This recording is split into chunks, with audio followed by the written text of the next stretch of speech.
12 વર્ષથી double murder કરી નાસી છૂટેલા આરોપી પવન રામશંકર શર્માને સપને પણ ખ્યાલ નહીં હોય કે રાજકોટ ક્રાઇમ બ્રાન્ચ તેને આ રીતે ઉત્તર પ્રદેશમાંથી શોધી કાઢશે અને ગુજરાતની જેલના દર્શન કરાવશે।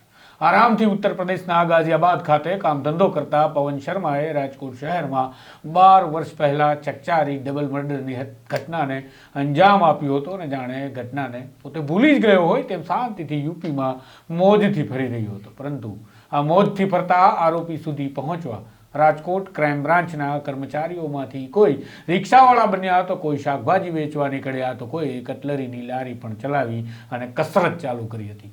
વિગતે જાણીએ રાજકોટ ક્રાઇમ બ્રાન્ચે કેવી રીતે પાર પાડ્યું આ સમગ્ર ઓપરેશનને ઉત્તર પ્રદેશમાં। વૈષ્ણવજન તો તેને કહીએ જે પીડ પરાઈ જાનાને રે। નમસ્કાર, હું છું આપની સાથે તુષાર બસિયા। નવજીવન ન્યૂઝમાં આપનું સ્વાગત છે। રાજકોટ શહેરના ભક્તિનગર પોલીસ સ્ટેશનના તાબામાં આવેલા નાડોદા નગરમાં તારીખ 12 મે 2022ના રોજ 2 મહિલાઓની ચકચારી હત્યાની ઘટના સામે આવી હતી, જેમાં આરોપીઓએ ચાકુ વડે પરિવારની જ 2 મહિલાઓને રહેસી નાખી અને ઘટનાને અંજામ આપ્યો અને આ ચકચારી ઘટના રાજકોટમાં સન્નાટો મચાવે એ પ્રકારે ચકચાર મચાવી રહી હતી। ભક્તિનગર પોલીસે વર્ષ 2022માં આ મામલે ગુનો દાખલ કરી મૃતક મહિલાના પતિ અને દિયરની હત્યાના આરોપ સાથે ધરપકડ કરવા માટે તજવીજ હાથ ધરી હતી, પરંતુ આરોપી પતિ પવન શર્મા પોતાના નાના ભાઈ દીપક રામશંકર શર્માની ધરપકડના કારણે ગુજરાત પોલીસથી નાસી જવા માટે ગુજરાત છોડી ચૂક્યો હતો અને યુપીમાં વયો ગયો હતો।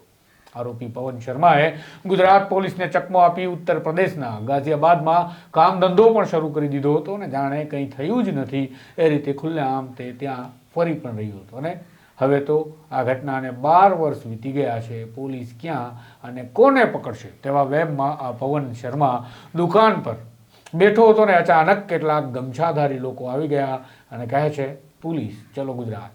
ટૂંકમાં હવે આરોપી પવન શર્મા રાજકોટ પોલીસની ગિરફ્તમાં હતો, પણ પવનને પકડવાની વાત આપણે કરી એટલી સરળતાથી પાર નથી પડી ગઈ। માટે વિગતે સમજીએ કે 12 વર્ષથી પોલીસને ચકમો આપી રહેલા આ હત્યારા પવનની ધરપકડ કરવા માટે કે પ્રકારનું ઓપરેશન રાજકોટ શહેર ક્રાઇમ બ્રાન્ચે શરૂ કર્યું હતું। તો વિગત એવી છે, રાજકોટ ક્રાઇમ બ્રાન્ચે નાસ્તા ફરતા ડબલ મર્ડરના આ આરોપી પવનને શોધવા એક ટીમની રીતસર રચના કરી, જે ટીમ બારીકાઈથી તપાસ કરી રહી હતી કે ફરાર આરોપી પવન હાલ હોઈ ક્યાં શકે, પણ આ કામ ભૂસાના ઢગલામાં સોય શોધવા જેવું અઘરું હતું।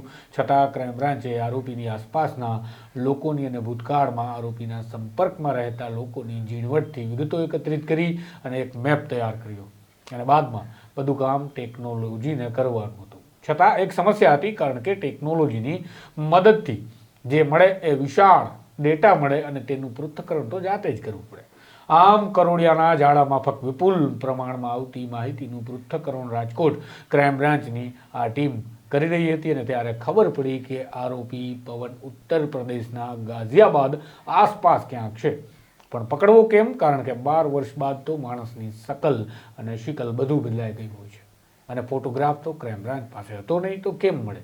કારણ કે આ 12 વર્ષ પહેલાના ફોટોગ્રાફના આધારે તેને શોધવો કેમાં મુશ્કેલી અને આ કોયડો ઉકેલવા પોલીસે તમામ પ્રકારના હથકંડા અપનાવ્યા, જે આપણે અહીં તેની વિસ્તૃત વાત કરવી યોગ્ય નથી, પણ એટલું જરૂરથી કહી શકાય કે પોલીસે બેંકથી માંડી લારી સુધી તપાસ આદરી હતી।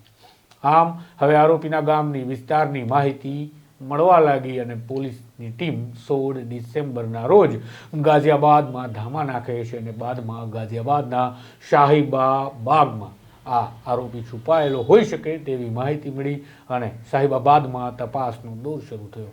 પણ હજુ તકલીફ હતી, કારણ કે ગામના લોકો જોઈને જ ઓળખી જતા હતા કે આ કોઈ ગુજરાતી લોકો આવ્યા છે અને બહારથી આવ્યા છે, માટે ક્રાઇમ બ્રાન્ચના આ કર્મચારીઓએ આરોપીની શોધખોળ કરવી કેમ? માટે આ ક્રાઇમ બ્રાન્ચની ટીમે લારી ચલાવી, તો કોઈ સાયકલ રિક્ષા કાઢી, તો કોઈ શાકભાજીની લારી કાઢી, તો કોઈ ફળ ફ્રૂટ વેચ્યા અને આખરે દુકાને દુકાને ફરવાની શરૂઆત થઈ।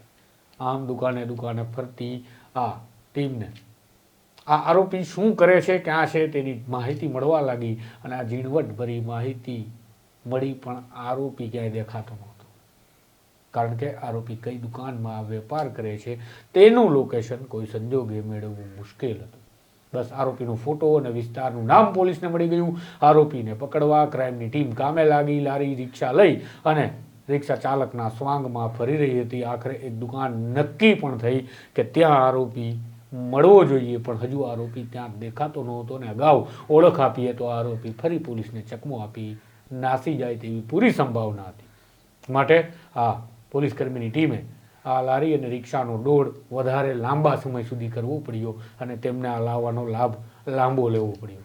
બાદમાં એક દિવસ આવે છે તારીખ 19 ડિસેમ્બર અને 19 ડિસેમ્બરના રોજ પીએસઆઈ અરવિંદસિંહ પરમારની ટીમના કર્મચારી જલદીપસિંહ વાઘેલા, મોહિલરાજસિંહ ગોહિલ, કૃષ્ણદેવસિંહ ઝાલા અને હરસુખભાઈ સભાળ અચાનક ગમછા વીંટાળી એક દુકાન પર રીતસર ત્રાટકી પડે છે, કારણ કે તેમની આંખો ચમકી ઉઠી હતી અને તેમની સામે હતો પવન શર્મા, જે આરોપી 12 વર્ષથી ગુજરાત પોલીસને ચકમો આપી રહ્યો હતો.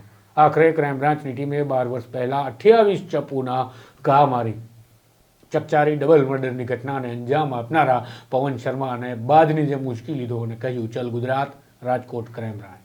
ટૂંકમાં કહીએ તો રાજકોટ શહેર ક્રાઇમ બ્રાન્ચની ટીમે ફરી બતાવ્યું છે એક વખત કે ગુજરાત પોલીસ ધારે એટલે આરોપીને ગમે ત્યાંથી હોય છુપાયેલો પણ શોધી શકે છે અને ગુજરાત પોલીસ એટલી સક્ષમ છે. આ તેનું ઉત્તમ ઉદાહરણ રાજકોટ શહેર ક્રાઇમ બ્રાન્ચે પૂરું પાડ્યું છે. આ ક્રાઇમ સ્ટોરી આપને કેવી લાગી જરૂરથી કમેન્ટમાં જણાવજો. સાથે જ આ વિડીયોને વધુને વધુ ફોરવર્ડ કરજો અને આ ચેનલને સબસ્ક્રાઇબ કરવાનું ભૂલશો નહીં. નમસ્કાર. વૈષ્ણવજન તો તેને કહીએ જે પીડ પરાઈ.